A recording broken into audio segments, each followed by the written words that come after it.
Proclamação do Evangelho de Jesus Cristo, segundo Lucas.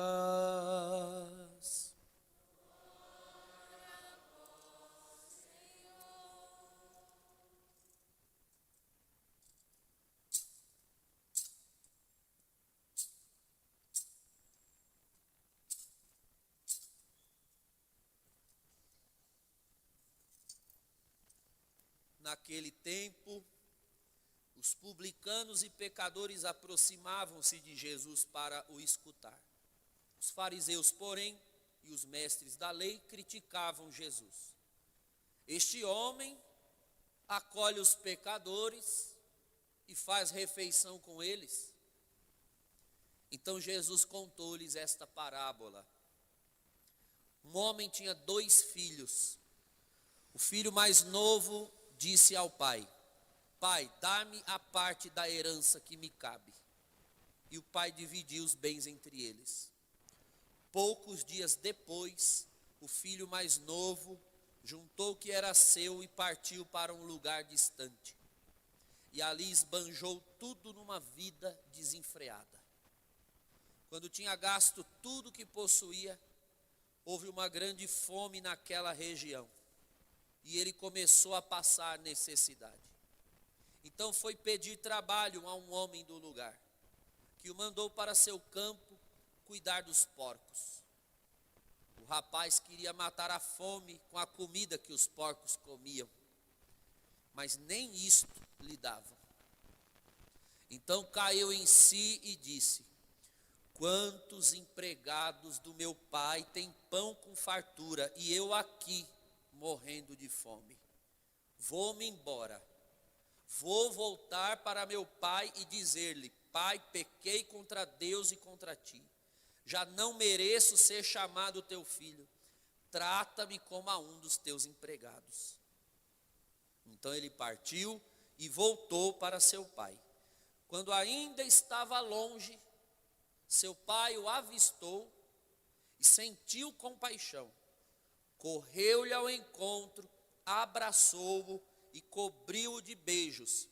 O filho então lhe disse: Pai, pequei contra Deus e contra ti. Já não mereço ser chamado teu filho. Mas o pai disse aos empregados: Trazei depressa a melhor túnica para vestir meu filho, e colocai um anel no seu dedo e sandálias nos pés. Trazei um novilho gordo e matai-o, vamos fazer um banquete. Porque este meu filho estava morto e tornou a viver. Estava perdido e foi encontrado. E começaram a festa. O filho mais velho estava no campo. Ao voltar, já perto de casa, ouviu música e barulho de dança. Então chamou um dos criados e perguntou o que estava acontecendo. O criado respondeu: É teu irmão que voltou. Teu pai matou o novilho gordo porque o recuperou com saúde. Mas ele ficou com raiva e não queria entrar. O pai, saindo, insistia com ele.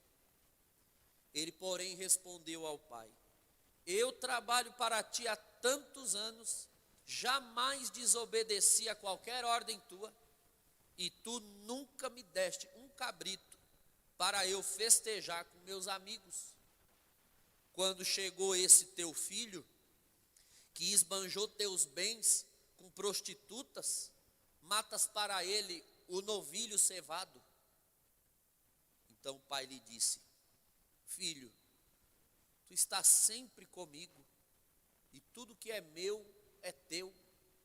Mas era preciso festejar e alegrar-nos, porque este teu irmão estava morto e tornou a viver, estava perdido e foi encontrado. Palavra da salvação.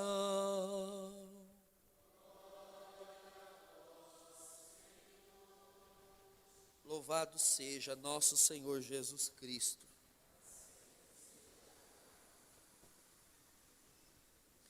Irmãos, os irmãos me convidaram para celebrar, presidir essa Santa Missa, neste encontro do Ministério de Música e Artes.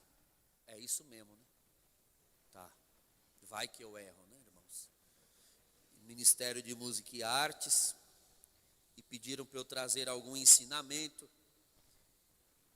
Eu vou buscar falar desse ensinamento de alguma forma dentro desse evangelho, para nós não fugirmos muito, porque o evangelho é a revelação de Deus para aquele dia. Por isso, quando a providência de Deus prepara uma leitura no dia, na liturgia, é porque é dali que o Senhor tem revelação para nos dar. E é importante sermos fiéis ao texto. Irmãos, todos conhecemos essa parábola do filho pródigo. Quem sabe alguém não a escutou no seu seminário de vida no Espírito, ou no seu retiro de primeira experiência. Quantos de nós também não a prega quando vai anunciar para os jovens, ou nos encontros de oração, uma parábola que revela o incansável amor do Senhor e a alegria que há no céu por um só pecador que se converte. Agora, irmãos, é fundamental nós olharmos como é que as coisas começam. Não se trata só daqueles que estão no mundo, mas daqueles que, servindo a Deus, um dia se desviam do serviço. E nós conhecemos pessoas assim. Quanto mais tempo você caminha com o Senhor na obra de Deus, na igreja, mais você conhece, coleciona nomes de pessoas que sentaram do nosso lado, irmãos. E às vezes até empurraram o arado conosco e olharam para trás. E se desviaram. Tudo começa quando o filho, embora não lhe falte nada na casa do pai, começa a considerar o pai, que é seu guardião, que é seu genitor, que é a sua origem, e que o ama, mas começa de forma estranha a olhar para o pai como se ele fosse o seu inimigo. Irmãos, o primeiro filho pródigo é Adão. Adão foi assim. Adão tinha tudo no paraíso, mas pela tentação começou a achar que o tudo não era suficiente. Ele queria até o que não era dele, não pertencia a ele. Ele queria o poder nas mãos. Sereis como deuses, disse a serpente. O poder nas mãos. Fazer o que se quer, autonomia, independência. E aí que tudo começa a dar errado, irmãos. Esse filho, estranhamente, começou a olhar o pai que o ama como se fosse um inimigo seu. E as coisas começam assim, irmãos. Quando as pessoas olham para a palavra, para a doutrina, para a igreja, para tudo que é norma, regra, começa a olhar para estas coisas como se elas fossem uma camisa de força, como se elas fossem algo para nos oprimir, como se elas existissem para tirar o nosso barato, que seria bem melhor vivermos sem nada destas coisas. É aí que a desgraça começa. É nessa hora que a desgraça começa, porque o que está por trás do sentimento de não querer mandamentos, o que está por trás do sentimento de não querer norma alguma sobre si, está por trás o mesmo sentimento do antigo Adão, ter o poder nas mãos, ser como Deus, tomar a própria vida nas mãos para fazer dela os próprios caprichos e o que der na telha. Foi isso que causou a rebelião deste filho. E veja, irmãos, que ofensa terrível.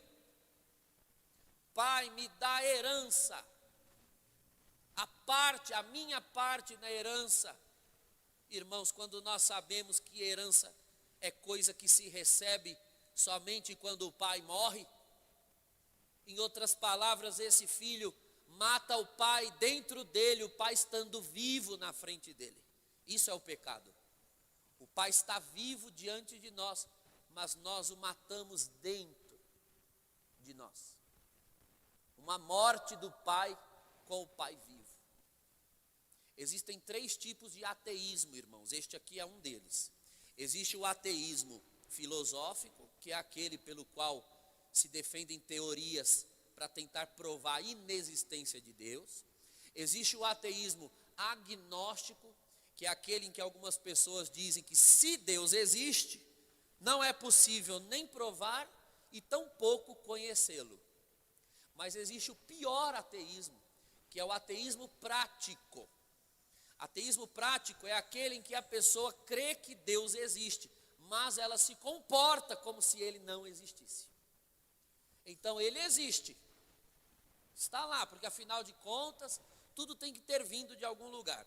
Mas ele não tem nada a ver conosco e nós não temos nada a ver com ele. Ele não deixou mandamento, ele não deixou igreja, ele não deixou palavra, ele não disse nada a nós. Ele lá e eu aqui. Esse é o ateísmo prático. Muitos creem na existência de Deus, e isso não basta.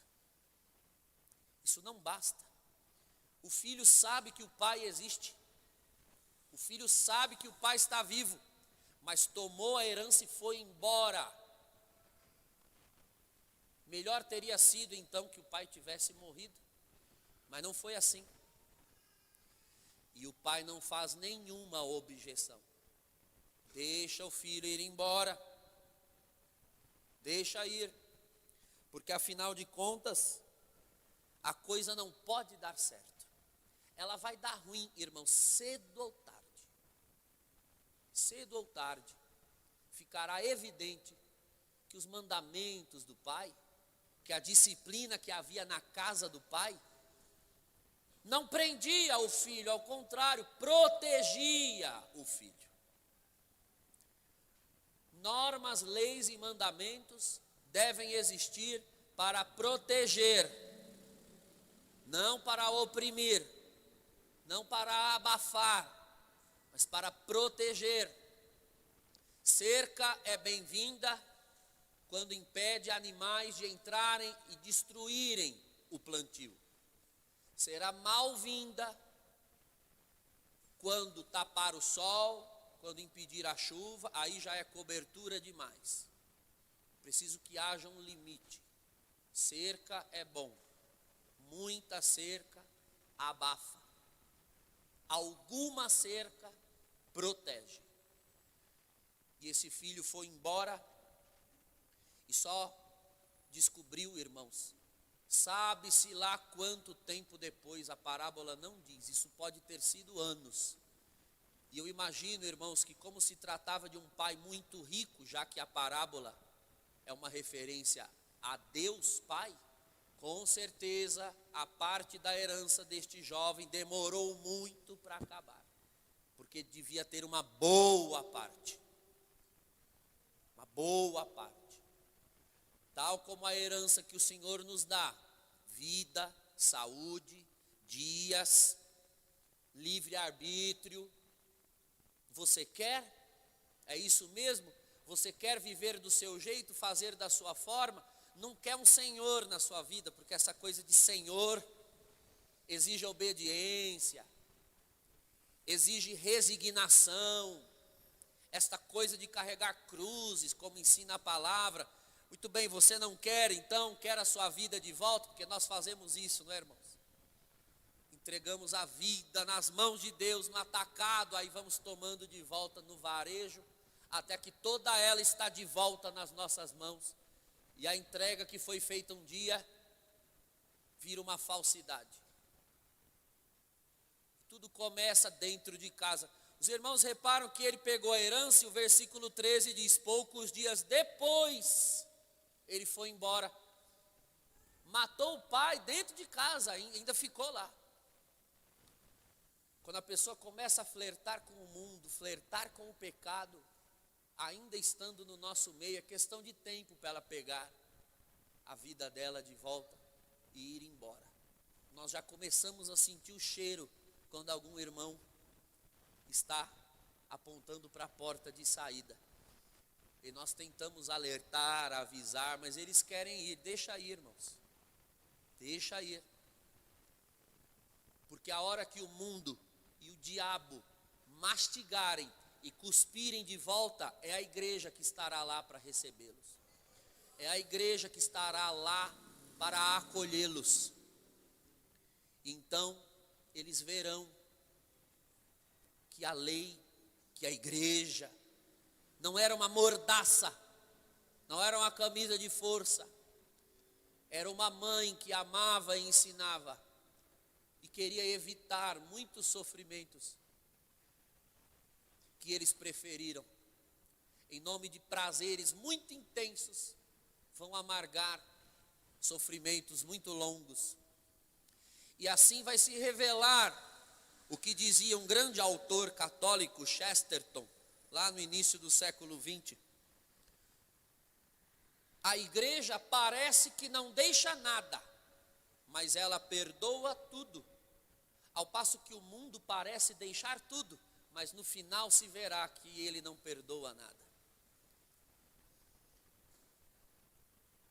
Existem muitos mandamentos e leis, mas todos nós, quando caímos e vamos à confissão, recebemos perdão, e perdão plenamente.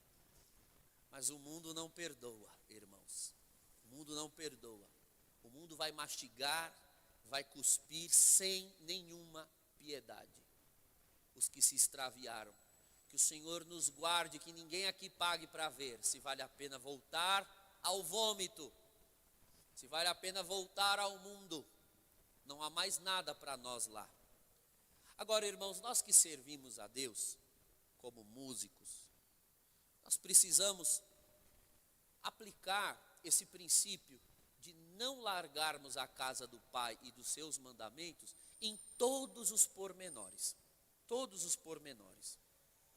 Um músico que serve a Deus na renovação carismática e geralmente também serve a Deus na sua comunidade local, na sua paróquia, cantam nos grupos de oração e cantam as liturgias da Santa Missa também. Se há um benefício, se há um presente que a renovação carismática deu e dá à igreja, são músicos, bons músicos. Porque servir na música é dom.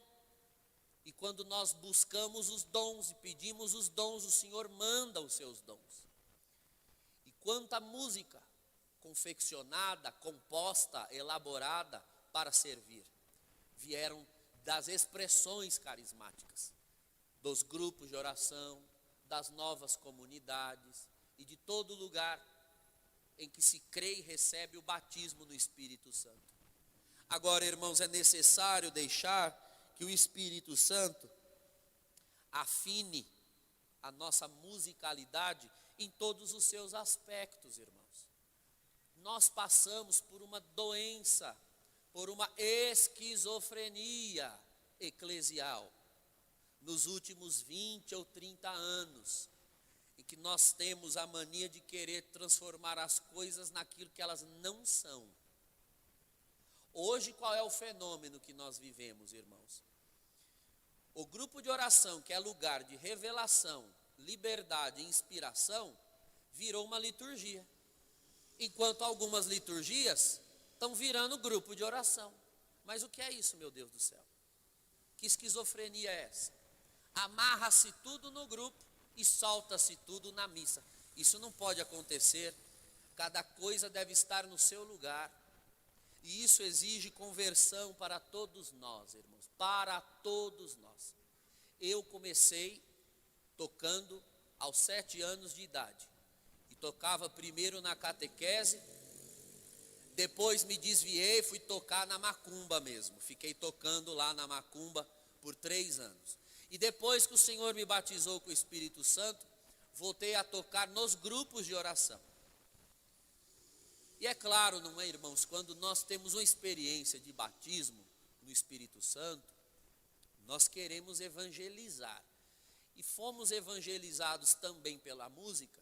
Gostaríamos que a música dos nossos encontros, dos nossos retiros e dos nossos grupos fosse ministrada em todo lugar da forma como foi ministrada para nós. Acontece, irmãos, que existem momentos na vida da igreja. Um é o momento para pescar, outro é o momento para apacentar. São instrumentos diferentes. Um é o momento de trazer ovelhas para dentro do redil, outro é o momento de alimentar as ovelhas. O grupo de oração deve ser esse lugar de trazer ovelhas para o rebanho, de buscar filhos perdidos para voltar à casa do Pai. E aqui nesse momento é necessário ter revelação, inspiração, caminhar no Espírito. E quando nós nos reunimos para orar, quem vai ditar a regra é o Espírito Santo.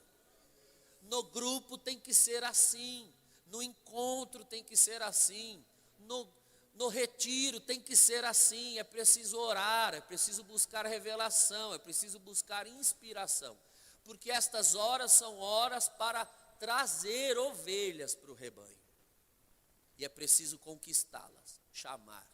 Ali vale todo o empenho da boa música, em tudo que ela pode oferecer, porque Deus vai se usar da música para tocar vidas, e a música é o único, em alguns momentos, o elemento que vai chegar a corações. Então é necessário ter revelação para isso. Não é o caso da liturgia, irmãos. Não é o caso da liturgia. Na Santa Missa, a música não é protagonista, como é no grupo de oração ou no retiro. Na Santa Missa, o protagonismo é todo do mistério pascal do Senhor Jesus. O que acontece no altar é místico, é sobrenatural. Acontece com ou sem música, acontece com ou sem instrumentos, com ou sem cantores. Diferente de um bom encontro que necessita de todos os dons empenhados para acontecer. Porque nada acontece na evangelização sem a cooperação humana. Mas no mistério de Cristo não, irmãos. No mistério de Cristo, tudo aqui acontece comigo ou sem mim, conosco ou sem nós. Por isso que eu disse há pouco, o bom músico canta no grupo de oração, ou nos retiros, ou nos encontros, mas não canta ou toca na missa. Na missa não. Canta e toca a missa, porque ela está pronta, ela está revelada. E o mesmo Espírito que revela a nós no grupo de oração para ministrarmos, é o Espírito Santo que já revelou a liturgia à igreja de 2000 anos. Ali não cabe a nossa criatividade, ali não cabe a nossa exibição de talento, ali não cabe nada de nós, que nós diminuamos e ele cresça cada vez mais. Mas é claro, irmãos, que quando nós não estamos bem resolvidos, carismaticamente, aí nós tentamos resolver tudo de uma vez dentro da missa. Eu digo isso para os meus irmãos sacerdotes, digo mesmo. Eles não gostam, mas eu não estou nem aí. Eu digo mesmo. Eu sei que muitos de vocês acabam indo no embalo de transformar algumas missas na balada do bairro, porque o padre faz vocês fazerem isso. O erro está nele, eu sei. Mas é claro, um irmão que nunca ora, não sobe um monte, não faz uma vigília, não busca os dons, em lugar nenhum e nem hora nenhuma, quer fazer tudo na missa, e transforma a missa no seu momento de catarse, no seu momento de purificação, ele quer orar tudo ali, ele quer curar, ele quer libertar, ele quer fazer milagre, ele quer dar glória, ele quer dar aleluia, tudo na missa, porque ele não faz isso em outro horário da vida dele, a não ser ali. Isso faz dele um exibicionista e não um servo de Deus. Porque o servo de Deus ora principalmente quando não há ninguém para vê-lo fazer isso. E quando não há ninguém para que ele ministre. E a alegria de um músico é cantar para o Senhor. E cantar para o Senhor. E se tiver 100 pessoas, boa coisa é. E se ele estiver sozinho no sacrário, melhor ainda. Porque nós cantamos ao Senhor e tocamos para o Senhor. E vamos cantar e tocar como, quando e onde a igreja e Jesus quiserem ser servidos. E se a igreja disser, filho, pegue o seu violão e cante só essa letra aqui, olha. É esse santo aqui, bonitinho, calminho. Obedeça. Obedeça. Faça o que a igreja quer. Sirva como a igreja quer ser servida. Não, Senhor, mas esse aqui é mais animado. Esse aqui a gente bate palma, dança, faz uma coreografia. Não. Pegue esse e cante aqui no grupo de oração. Lá é bem-vindo. Aqui, no grupo de oração, é tudo que o ser humano pode oferecer para Deus. Aqui na missa, é tudo que Deus quer oferecer ao ser humano e à igreja. É o contrário, os irmãos entendem? Os irmãos entendem? Como aqui nós só fazemos, nós só executamos o que o mistério pede. Aqui não. Aqui nós estamos chamando o mistério, pedindo que ele venha, pedindo que ele se manifeste na vida dos que ali estão. E é por isso, irmãos, que no grupo de oração é um momento de os músicos serem bem Jesus. Jesus é o esposo. Jesus é o varão da humanidade. O varão, o esposo, na Sagrada Escritura, a figura do homem. O homem deve ser aquele que é ativo, que vai para cima, que é aguerrido, que toma atitudes, que toma decisão. Então, no grupo de oração, nós devemos ser bem Jesus e ir para cima e pegar o cão pelo chifre, girar e tacar na parede. Isso sim, é o grupo de oração, é o retiro, bem Jesus. Mas na liturgia, irmãos, na liturgia, nós precisamos ser bem igreja. Bem igreja. A igreja não é o Senhor Jesus. Na liturgia, a igreja já não é o varão, é a esposa, é a noiva. Ela é convidada a ser toda passiva, ouvinte, delicada, deixando o Senhor fazer nela, o esposo, e não ela. Nós queremos muito a igreja machão, em todas as horas, não. Uma igreja homem. A igreja tem que ser homem quando é hora de ser masculina, no grupo de oração. Aí vai para cima. Aí vai olhar para as almas perdidas e passar cantada nelas, no sentido estrito do termo. Se o irmão canta, então cante, passe cantada nas almas perdidas, para elas ficarem apaixonadas pelo Senhor Jesus. O grupo de oração é a hora da cantada. O retiro é a hora da cantada. Tem que ter revelação para isso, tem que ter unção para isso. A liturgia, irmãos, é para aquele povo que já foi cantado. Já foi cantado. É hora de alimentar as ovelhas. Não é hora das ovelhas estarem fazendo muito. Por isso a igreja dá os textos e as normas prontas. Para que ninguém fique preocupado. Para que ninguém fique buscando o que fazer, o que cantar, o que tocar. Cante e toque o que está aqui, porque não é hora de você cansar criando. É hora de você agora ser a noiva, a esposa, a igreja. Só receba, cante apenas o que faz o mistério aparecer. Isso, irmãos, exige conversão de nós.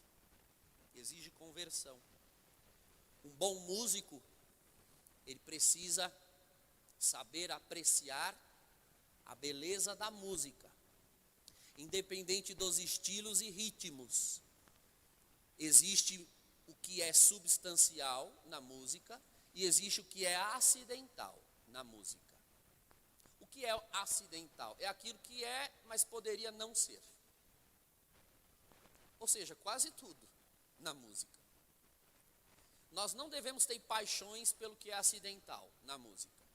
Por exemplo, gosto mais da música animada, agitada. Bom, mas agitação é ritmo, é compasso, e isso muda, é acidental. Logo, a sua paixão não deve estar em ritmos. Ou então eu gosto mais do estilo moderno, um worship, colo de Deus, ou uma melodia bem complexa, como Focolares, Shalom, Juninho Cassimiro. Bom, toda música tem a sua beleza. Toda música tem a sua beleza. E é necessário ser apreciada. Mas existem músicas que são assim, neste estilo, e outras não. A beleza transcende os estilos, transcende os ritmos, transcende o andamento. É preciso que você consiga ver beleza tanto na música lenta quanto na música rápida. É preciso que você consiga ver beleza tanto na música sacra moderna quanto num canto gregoriano. Se o seu ouvido não consegue enxergar beleza no violão dedilhado e num órgão de tubos, beleza, embora sejam instrumentos totalmente distintos, se você não consegue abstrair beleza, teu ouvido musical está péssimo, você está no ministério errado. Beleza transcende, e é preciso saber enxergar beleza no que é distinto. Assim, irmãos, nós não ficamos escravos das nossas paixões, dos nossos caprichos, das nossas vontades, desejos e opiniões, nem mesmo a respeito da música. E uma vez livres, nós servimos melhor, porque quando a igreja pedir, nós estaremos prontos para dar. Estes nunca pedirão sua parte na herança, porque já vem como herança suficiente estar na casa do Pai. É mais do que tudo para nós, irmãos. Hoje então nós oramos por aqueles que se perderam. Quantos nós temos na mente? Quantos irmãos de grupo de oração da minha época de ministério de música ou de cura e libertação não estão mais conosco? Não porque morreram, pelo contrário, Deus dê a eles vida longa o suficiente para criarem vergonha na cara e voltarem enquanto é tempo. Que o Senhor dê a eles a atrição e a contrição. Este filho voltou para a casa do pai, primeiro porque teve a atrição. A atrição não é a contrição ainda, porque é um arrependimento imperfeito. Ele se arrependeu, nós vimos no Evangelho, não porque ele se lembrou do pai, ou porque tinha deixado o pai. Ele se arrependeu porque se deu mal, porque se lascou. A atrição é o arrependimento de ter ido ao pecado, porque o pecado me fez um mal. Não é ainda a contrição, mas já é alguma coisa. Já ajuda a tirar a pessoa do estado em que ela está. É tanto que ele planeja dizer 3 coisas ao pai: pequei contra Deus e contra ti, não mereço ser teu filho, trata-me como um dos teus empregados. Foram essas 3 frases. Mas quando ele chega nos braços do pai mesmo, e na hora que os beijos do pai tocam ao seu rosto, ele só consegue dizer as 2 primeiras. Pequei, é verdade. Não mereço ser filho, é verdade. Mas ele não pede para ser tratado como empregado, porque nos braços do pai ele reencontra o lugar dele, ele nunca será empregado. Filho nasceu e filho será. O lugar dele não será no serviço, pura e simplesmente, mas na mesa de filhos. Irmãos, e vamos agradecer o Senhor, porque no nosso batismo, o Senhor nos libertou, nos salvou, e hoje, agora mesmo, Ele vai pôr o novilho na mesa para nós, o Cordeiro, seu Filho, para que haja festa no céu com as nossas vidas aqui. Em nome do Pai, do Filho e do Espírito Santo.